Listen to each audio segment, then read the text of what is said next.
সাদিকুর রহমান লিখেছেন, আমার ভাই ওমানে গেছেন 3,50,000 টাকা খরচ করে, এর মধ্যে 1 লাখ টাকা কিস্তিতে সুদে নিয়েছেন। এখন ওখানে তার উপার্জন কি হারাম হবে নাকি হালাল হবে? এমনি ইসমাইল আপনি লিখেছেন, আমি যে জায়গায় ঘর ভাড়া করে থাকি এখানে চারিদিকে হিন্দু ফ্যামিলি থাকে, তারা নিয়মিত পুজো করে, তাদের ডাকঢোলের আওয়াজ শোনা যায়, এখান থেকে থাকা জায়েজ হবে কিনা? অমুসলিম প্রধান দেশে বাজার থেকে কি রেডিমেড গোশত কেনা যাবে? এমনি শামসুদ্দিন লিখেছেন, পুরুষ ডাক্তার দিয়ে নারী রোগীর আল্ট্রাসোনোগ্রাম করা জায়েজ হবে কিনা?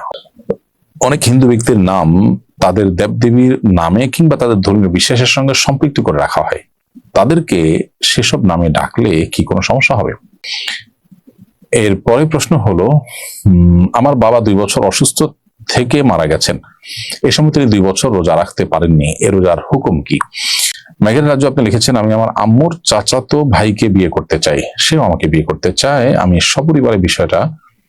পরিবারকে বিষয়টা সম্পর্কে জানিয়েছি, কিন্তু আমার পরিবারে কেউ মানতে চায় না, সবাই বলছে উনি আমার মামা হন, এ বিষয়ে শরীয়ত বিধান জানতে চাই। নামিরা তাবাসসুম জেরিন আপনি লিখেছেন, আমার দাদি বলেন নবজাতক শিশুর দিকে পিঠ দিয়ে মা শুতে পারবে না, এতে নাকি শিশুর ক্ষতি হয়, এটা কতটুকু সত্য দয়া করে জানাবেন। হাফসা ফেরদাউস আপনি লিখেছেন, আমার যে সম্পদ বিক্রির অধিকার নেই সেই সম্পদের জাকাত কি আমাকে দিতে হবে? যেমন বিয়ের সময় শ্বশুর বা শাশুড়ি যে গয়নাগুলো দিয়েছেন এগুলো আমার হলেও আমি বিক্রির অধিকার রাখি না। মোহাম্মদ রিয়াদ লিখেছেন, আমার বউয়ের বিয়ের আগে অন্য কারোর সঙ্গে কাবিন হয়েছিল, পরে সেটি বাতিল হয়েছে, এরপর আমার সঙ্গে বিয়ে হয়েছে, এতে কি কোনো সমস্যা হবে? এমনি ইসমাইল আপনি লিখেছেন, আমি যে জায়গায় ঘর ভাড়া করে থাকি এখানে চারিদিকে হিন্দু ফ্যামিলি থাকে, তারা নিয়মিত পুজো করে, তাদের ডাকঢোলের আওয়াজ শোনা যায়, এখান থেকে থাকা জায়েজ হবে কিনা?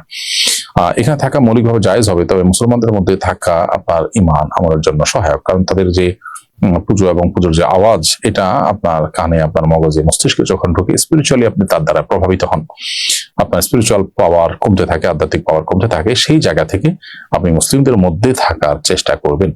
এরপরে প্রশ্ন হলো, আমার বাবা 2 বছর অসুস্থ থেকে মারা গেছেন, এ সময় তিনি 2 বছর রোজা রাখতে পারেননি, এ রোজার হুকুম কি?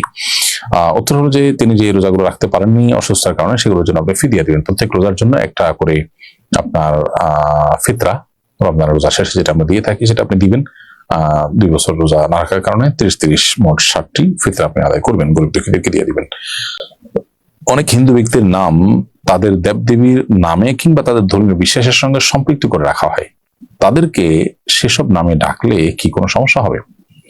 উত্তর হলো না, এতে কোনো সমস্যা হবে না, কারণ আপনি এখানে ধর্মীয় বিশ্বাসকে সমর্থন করে বলছেন তা নয়, বরং লোকটার নাম হিসাবে পরিচিত সেই হিসাবে তাকে নামে পরিচিত সেই হিসাবে তাকে ডাকছেন, অতএব এটার কারণে আপনি গুনাহগার হবেন না বা শিরকে লিপ্তকারী হবেন না।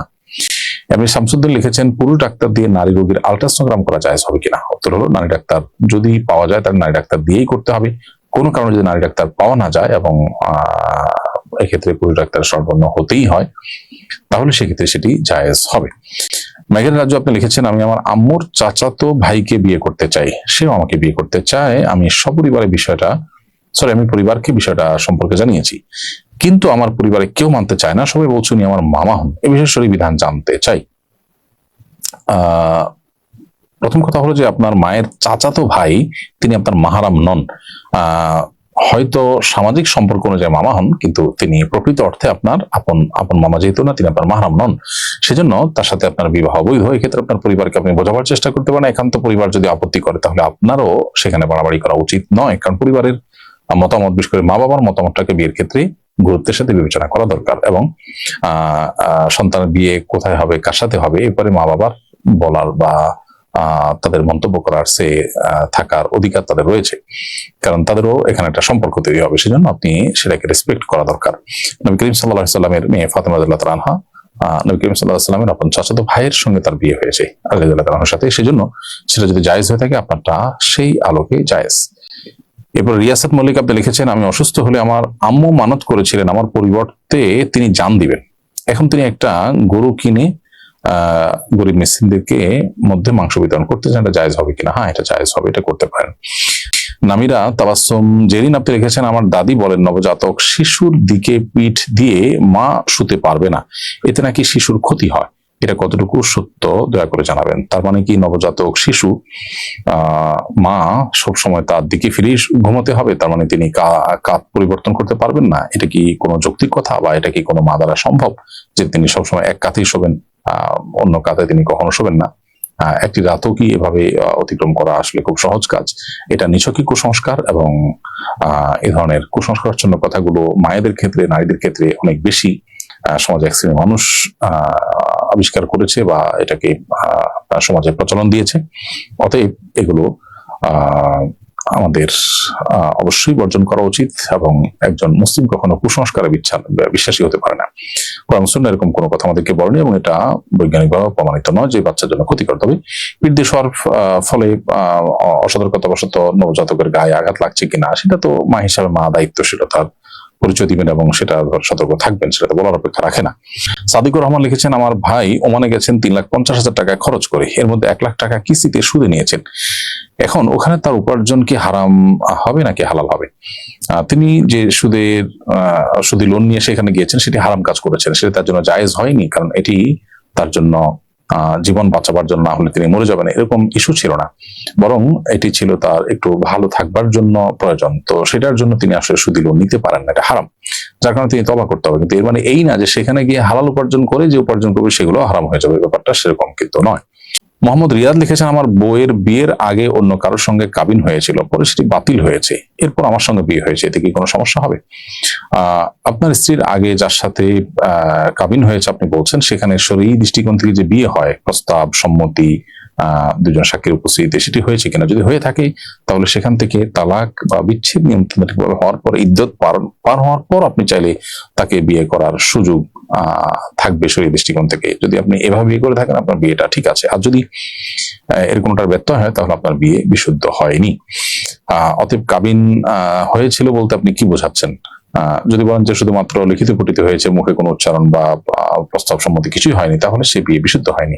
তবে এক্ষেত্রে আপনাকে আমি অনুরোধ করবো, কোন বিদগ্ধ, কোন বিচক্ষণ মুফতির সাথে সাক্ষাৎ করে আপনার বিষয়ের সমাধান আপনি জানার চেষ্টা করবেন, কারণ আপনার বিষয়টিতে বেশ কিছু ধোঁয়াশা আছে, এবং সেটার উপর ভিত্তি করে প্রশ্ন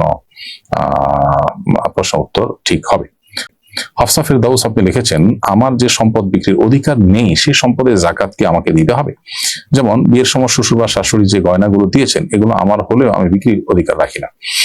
আপনি যদি গয়নার মালিক হন, আপনার যদি মালিক বানিয়ে দিয়ে থাকেন, তাহলে সেক্ষেত্রে এটার বিক্রির অধিকারও আপনার আছে, এবং সেটা জাকাত আপনাকে দিতে হবে। আর যদি মালিক আপনি না হন, তারা আপনাকে ব্যবহার করার জন্য দিয়ে থাকে, মালিক তারাই হয়ে থাকে, তাহলে জাকাত তাদেরকে দিতে হবে। তো এই জিনিসটা তাদের সঙ্গে আপনি তাদের কাছ থেকে আপনি ক্লিয়ার করে নেবেন।